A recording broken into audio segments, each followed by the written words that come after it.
हरे कृष्ण सभी को। आप सबका एक बार और स्वागत है श्रीमद् भागवतम की क्लास में। तो लगभग हम चैप्टर नंबर 23 तक कर चुके हैं। अब चैप्टर नंबर 24 स्टार्ट करेंगे, जिसका शीर्षक है नीचे के स्वर्गीय लोक का वर्णन। लेकिन इसको प्रारंभ करने से पहले हम भगवान श्री कृष्ण की प्रार्थना करेंगे। तो सभी लोग अपने दोनों हाथों को जोड़ लें और भगवान श्री कृष्ण की प्रार्थना। ओम नमो भगवते वासुदेवाय। जन्मादस्य तो अन्व्यादितरश्चात् विज्ञस्वराट तेने ब्रह्मदायादिकवे मुनितरसुरयाः तेजोवारि मृडां यथा विनिमयो यति सर्वं दिशा धाम्ना स्वेन सदा निरस्तोकं न सत्यं परं धीमहि। नारायणं नमस्कृत्य नरं चैव नरोत्तमं देवीं सरस्वतीं व्यासं ततो जयमुदीरये। हरे कृष्णा कृष्णा कृष्णा हरे हरे, हरे रामा रामा रामा हरे हरे। हरे कृष्णा।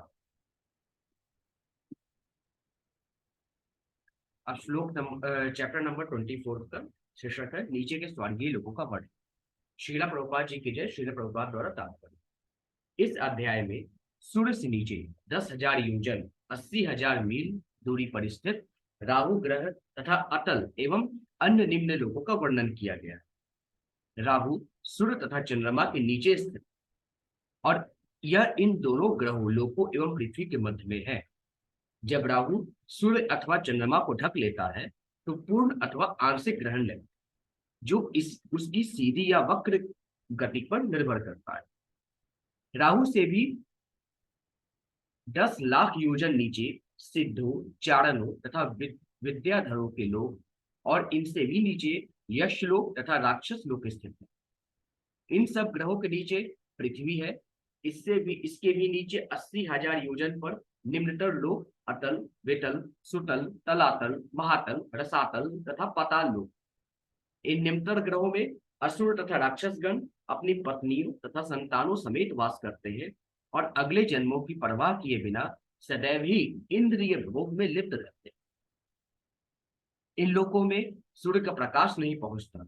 इन्हें सर्पों के फणों पर लगी मणियां प्रकाशित करती है, जिससे वहां अंधकार नहीं रहता। इन लोगों के वासी ना तो वृद्ध होते हैं और ना उन्हें रोग सताता है। वे किसी कारण से होने वाली मृत्यु से भयभीत नहीं है। यदि वे भयभीत है तो केवल काल से, जो श्री भगवान ही है। अटल लोक में अंगराते एक असुर अदैतिक से 3 प्रकार की स्त्रियां उत्पन्न हुई, जिन्हें स्वैरिणी, स्वतंत्र, कामिनी, कामोन्मत्त तथा पुंसचली पुरुषों द्वारा आसानी से वशीभूत कहते हैं। अतल से नीचे वितल ग्रह है, जहां भगवान शिव अपनी पत्नी गौरी के साथ निवास करते हैं। उनकी उपस्थिति से एक प्रकार का स्वर्ण उत्पन्न होता है, जो हाटक कहलाता है। वितल के नीचे सुतल ग्रह में परम भाग्यशाली बलि महाराज का वास है। भगवान वामन देव ने उनकी कठिन तपस्या से प्रसन्न होकर बलि महाराज पर कृपा की थी। वे उनके साथ यज्ञ स्थल पर गए और 3 पग भूमि मांगकर उसी बहाने उनकी सारी संपत्ति ले ली। सर्वस्व देने के लिए बलि महाराज द्वारा तैयार हो जाने पर भगवान परम प्रसन्न हुए। फलस्वरूप वे उनके द्वारपाल बन गए। बलि महाराज का वर्णन श्रीमद् भागवत के 8वें स्कंद में हुआ। जब भगवान किसी भक्त को भौतिक सुख प्रदान करते हैं तो वह उनका वास्तविक वरदान नहीं। अपने ऐश्वर्य के गर्भ में फूले हुए देवतागण ईश्वर से केवल भौतिक सुख के लिए प्रार्थना करते हैं, किंतु प्रहलाद महाराज जैसे भक्तगण भौतिक सुख की कामना नहीं करते। भौतिक सुख की क्या बात है, वे भौतिक बंधन से मुक्ति तक की कामना नहीं करते। यद्यपि पवित्र नाम के अशुद्ध आचरण से जप करने से भी मुक्ति प्राप्त की जा सकती है। सुतल लोक के नीचे तलातल है, जो मैं असुर का वास है। भगवान शंकर के वरदान से यह असुर भौतिक दृष्टि से अत्यंत सुखी है, किंतु उसे कभी आत्मिक सुख प्राप्त नहीं हो पाता। तलातल से नीचे महातल है, जहां सैकड़ों हजारों फनों वाले अनेक सर्प रहते हैं। महातल से नीचे रसातल और उससे भी नीचे पाताल लोक है, जहां नाग वासुकी अपने साथियों सहित वास करता है। अब आगे सुखदेव जी क्या करते हैं। श्री शुकुवाच अधस्ता अधस्ते वितुर्यो जाना जनायुते सर्वभानु नक्षत्रवच्च च प्रति अत्येके यु अवसावमर्तत्वं गृहत्वं चालभट भगवद नुकंपया स्वयं सुरापसदः सहीके हरे हयात धर अस्तस्य तात जन्म कर्माणि जो परिष्टा अद्व अक्षयामः। अब श्री सुखदेव जी गोस्वामी यहाँ पे कहते हैं, हे राजन, कुछ पुराण वाचकों का कथन है कि सूर्य से 10,000 यानी 80,000 मील योजन नीचे राहु नामक ग्रह है, जो नक्षत्रों की भांति घूमता है। इस ग्रह का अधिष्ठाता देवता, जो सिंही का पुत्र है, समस्त असुरों में घृणास्पद है, और इस पद के लिए सर्वथा अयोग्य होने पर भी श्री भगवान की कृपा से उसे प्राप्त कर सका। मैं उसके विषय में आगे कहूँ। फिर आगे से सुखदेव जी गोस्वामी कहते हैं, यदस्तरने मर्दलम प्रतपतस्तस्तु योजना युतमाक्षते द्वादश सहस्त्रम सोमस्य त्रयोदश सहस्त्रम राहो अर्यः पर्वणि तदव्यवधान कृतवैरानुबंध सूर्या चंद्र मसावभी धावती। अब सुखदेव जी कहते हैं, उष्मा के स्रोत सूर्य गोलक का विस्तार 10,000 योजन है, यानी 80,000 मील है। चंद्रमा का 20,000 योजन यानी 16 लाख मील है, और राहु का 30,000 योजन यानी 24 लाख मील यहाँ तक फैला हुआ। अमृत वितरण के समय राहु ने सूर्य तथा चंद्रमा के मध्य आसीन होकर उनके बीच विद्वेष उत्पन्न करना चाहा। राहु सूर्य तथा चंद्रमा दोनों के प्रति शत्रु भाव रखता है, इसलिए वह सदा अमावस्या तथा पूर्णिमा के दिन उनको ढकने का प्रयत्न करता रहता है। फिर आगे सुखदेव जी कहते हैं, तन्नी अस्मयो भयनापि भगवता रक्षणाय प्रयुक्तम सुदर्शनम नाम भागवतम दैत मस्त्रम तत्तेजसा दुर्विषहम परिवर्तमानम भय वस्थितो मुहूर्त मुद्वीजमान अश्चकित हृदय अरा आरादेव निर्वर्तते तदु परागमेति वदन्ति लोकाः। अब सुखदेव जी कहते हैं, सूर्य तथा चंद्र देवताओं से राहु के आक्रमण को सुनकर उनकी रक्षा हेतु भगवान विष्णु अपना सुदर्शन चक्र चलाते हैं। यह चक्र भगवान का अत्यंत प्रिय भक्त और प्रिय पात्र है। अब वैष्णवों के वध हेतु इसका प्रचंड तेज राहु के लिए असह्य है, अतः वह डर कर भाग जाता है। जब राहु चंद्र या सूर्य को सताता है तो ग्रहण लगता है। फिर आगे सुखदेव जी कहते हैं, ततो अधस्ता सिद्ध चारण विद्या धारणा सदनानी तावन मात्र एव। सुखदेव जी कहते हैं, राहु से 10,000 योजन 80,000 मील नीचे सिद्ध लोग, चारण लोग तथा विद्याधर लोग हैं। यहाँ पे तात्पर्य कहा गया है कि कहा जाता है कि सिद्ध लोग के वासियों को योगियों की सिद्धि प्राप्त है, जिससे वे वायुयान अथवा इसी प्रकार के यंत्रों का प्रयोग किए बिना, किसी भी वायुयान या किसी भी प्रकार के यंत्रों का प्रयोग किए बिना वे एक लोक से दूसरे लोक की यात्रा कर सकते हैं। ऐसी सिद्धि प्राप्त वहां के लोगों को। फिर आगे सुखदेव जी कहते हैं, ततो अधस्ता अध्यक्ष रक्ष पिशाच प्रेत भूत गणाना विहारा चिरमंतरिक्षम यावद वायु प्रवाति यावन मेघा उपलभ्यन्ते। अब सुखदेव जी कहते हैं, अंतरिक्ष में विद्याधर लोग, चारण लोग तथा सिद्ध लोग के नीचे यक्षों, राक्षसों, पिशाचों, भूतों इत्यादि के भोग विलास के स्थान है। जहां तक वायु प्रवाहित होती है और आकाश में बादल तैरते हैं, वहां तक अंतरिक्ष का विस्तार है, उसके ऊपर वायु नहीं है। फिर आगे सुखदेव जी कहते हैं, ततो अधस्था अक्षत योजनांतर इयं पृथ्वी यावद अध याद यावदम सभाससेन सुपर्णादया पतत्री प्रवरा उत्पत्तन्ति। अब आगे सुखदेव जी कहते हैं, यक्षों तथा राक्षसों के आवासों के नीचे 100 यानी 800 मील योजन की दूरी पर पृथ्वी का ग्रह है। इसकी ऊपरी सीमा इतनी ऊंचाई तक है जहां तक हंस, गिद्ध, बाज तथा अन्य बड़े पक्षी उड़ सकते हैं।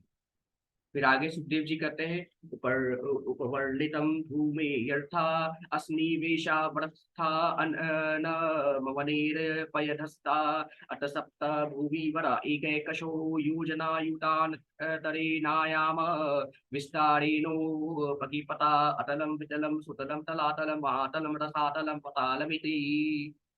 अब सुखदेव जी कहते हैं, हे राजन, इस पृथ्वी के नीचे अन्य 7 लोग हैं जो अतल, वितल, सुतल, तलातल, महातल, रसातल तथा पाताल कहलाते हैं।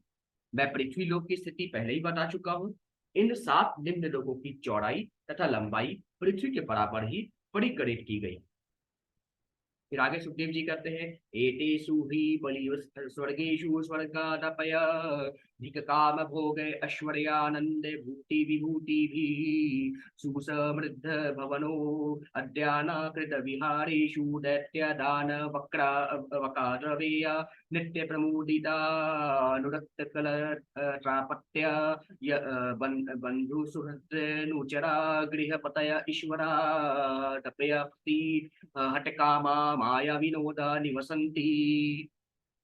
अब सुखदेव जी कहते हैं, बिल स्वर्ग, नीचे के स्वर्ग कहलाने वाले इन 7 लोकों में अत्यंत सुंदर घर, उद्यान तथा क्रीड़ास्थलियां हैं, जो स्वर्ग लोक से भी अधिक ऐश्वर्यशाली हैं, क्योंकि असुरों के विषय, भोग, संपत्ति तथा प्रभाव के मानक बहुत ऊंचे हैं।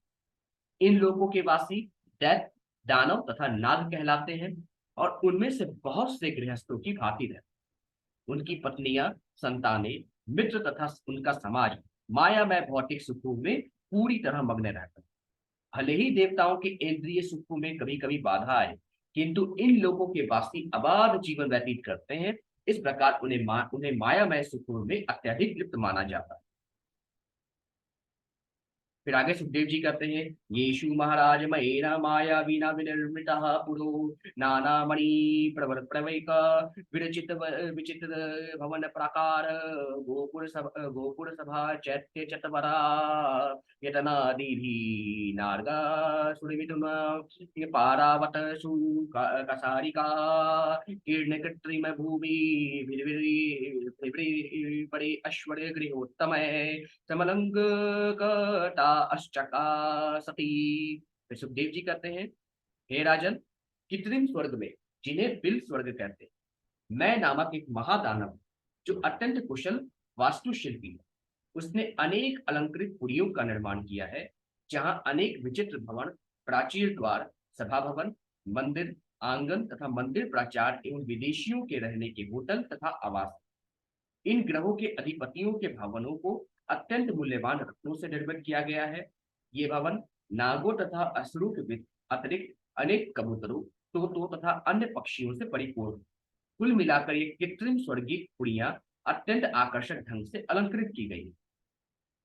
फिर आगे सुखदेव जी कहते हैं, उद्यानानि चाति तरा मयि इंद्रियानंदिभिः कुसुम फलस्त बकशुभक किसलय यावना तरुचीर्वित पवीतपीनां लाता अंगालिंगितानां श्रीभिः समिधून विविध विहंग जलाशयानां ममल जलपूर्णानां चषकुलोल अंघन शुभीतर नीरज कुमुद कुवलय कहलारनीलोट पललौ ईट सप्तपत्रा दिवनेषु कृतनिकेता नानामेक विहारा फूल मधुरा विविध अस्वनादि इंद्रियो अतस्व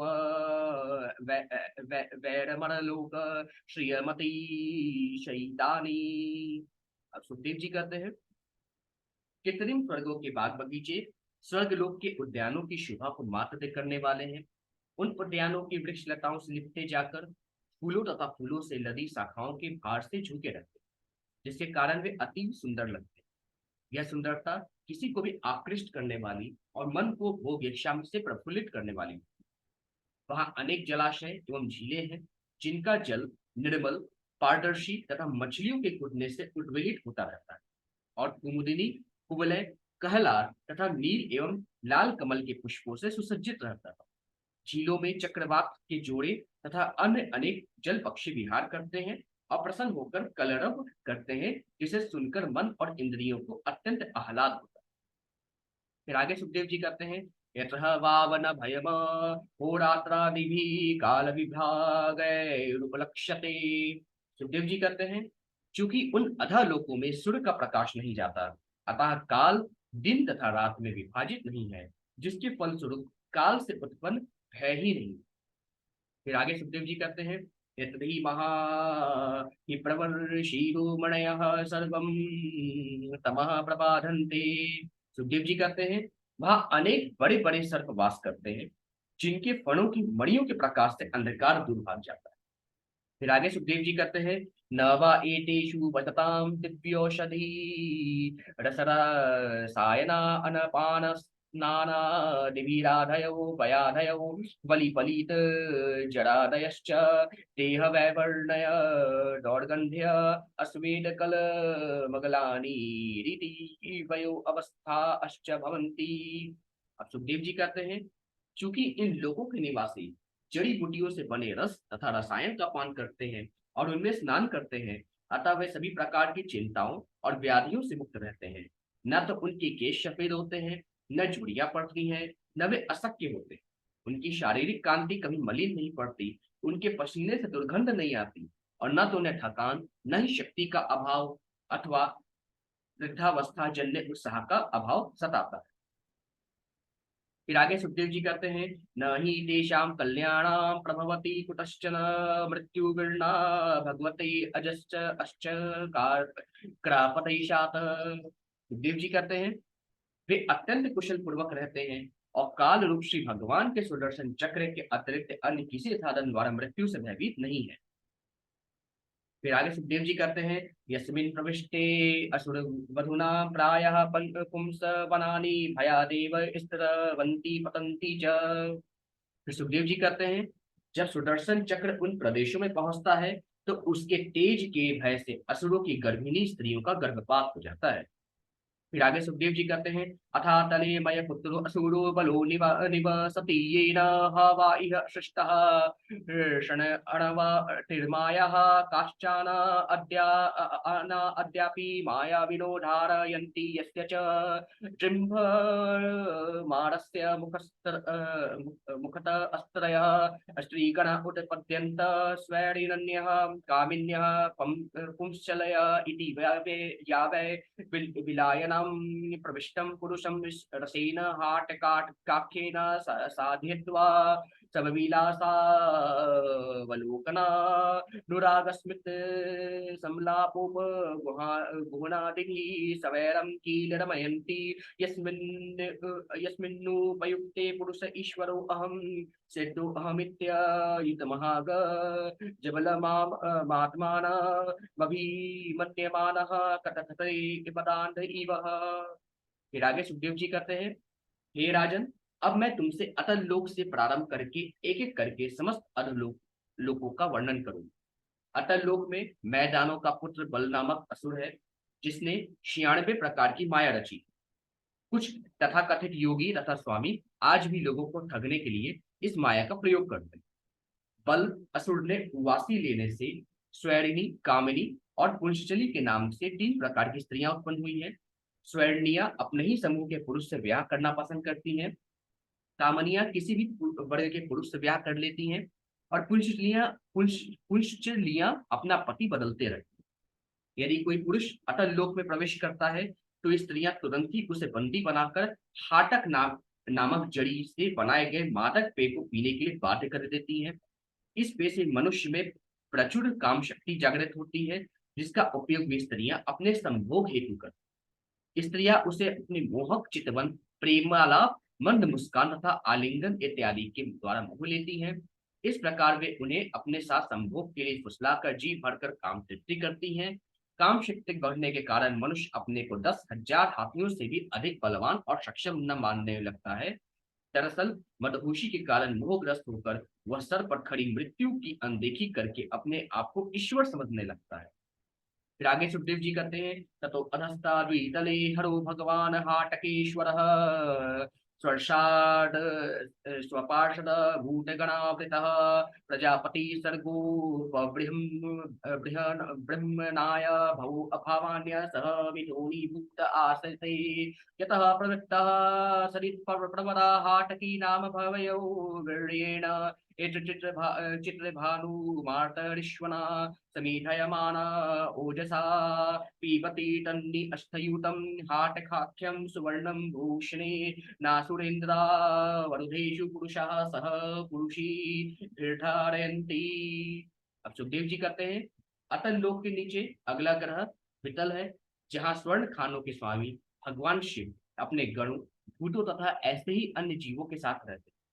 पिता रूप शिव माता रूप भवानी के साथ विहार करते हैं और इनके वीर्यरज के मिश्रण से हाटकी नामक नदी निकलती है।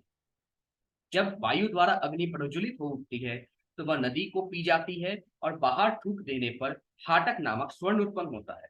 इस लोक के वासी असुर अपनी पत्नियों सहित उस स्वर्ण के बने आभूषणों से अपने को अलंकृत करते हैं और इस प्रकार से वे अत्यंत सुखपूर्वक रहते हैं।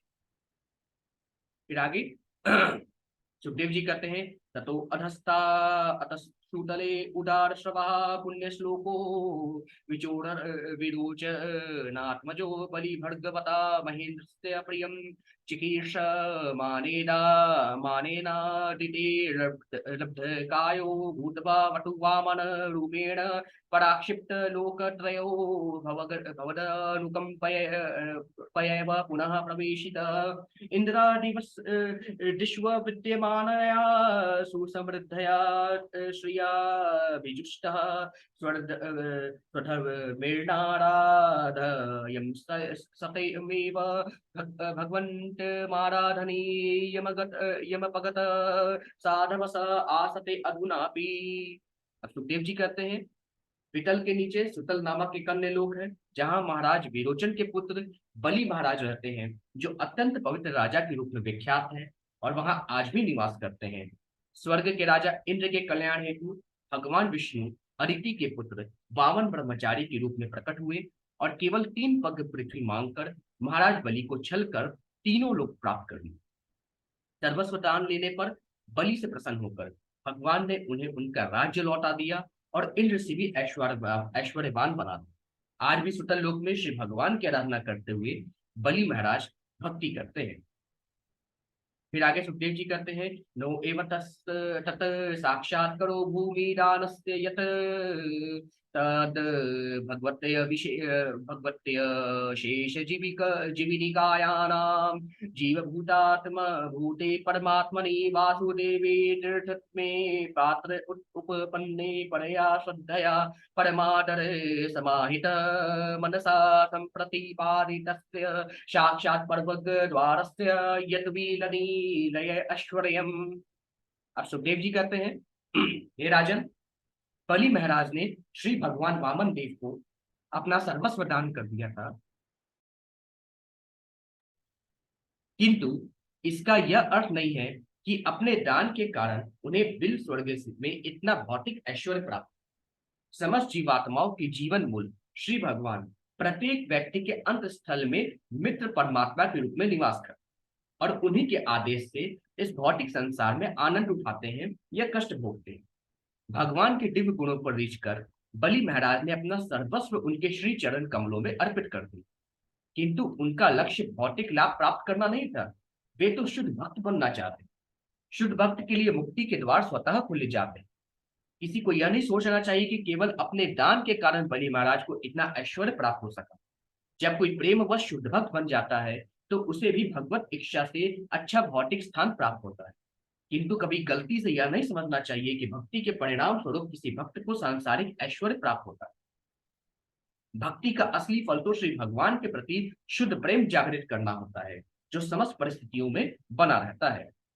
फिर आगे सुखदेव जी कहते हैं, यशः वाव शुद्ध पतन प्रस्खलनादिषु विवशः चक्रहिन्द नामा विग्रीण पुरुषः कर्मबन्धन मज्जसा विदुनोति यस्य हैव प्रतिपादनं मुमुक्षवो अन्यथैवो फलभन्ते।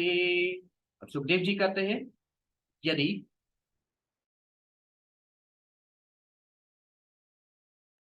यदि भूख से व्याकुल होने, गिरने अथवा ठोकर खाने पर कोई इच्छा अथवा अनिच्छा से एक बार भी भगवान का पवित्र नाम लेता है तो वह सहसा अपने पूर्व कर्मों के प्रभाव से मुक्त हो जाता है। कर्मी लोग भौतिक कार्य में फंसकर योग साधना में अनेक कष्ट उठाते हैं और अन्य लोग भी वैसी ही स्वतंत्रता प्राप्त करने के लिए प्रयत्नशील रहते हैं। अब आगे जो है सुखदेव जी क्या कहते हैं हम कल देखेंगे। आज के लिए बस इतना ही। सभी को हरे कृष्ण।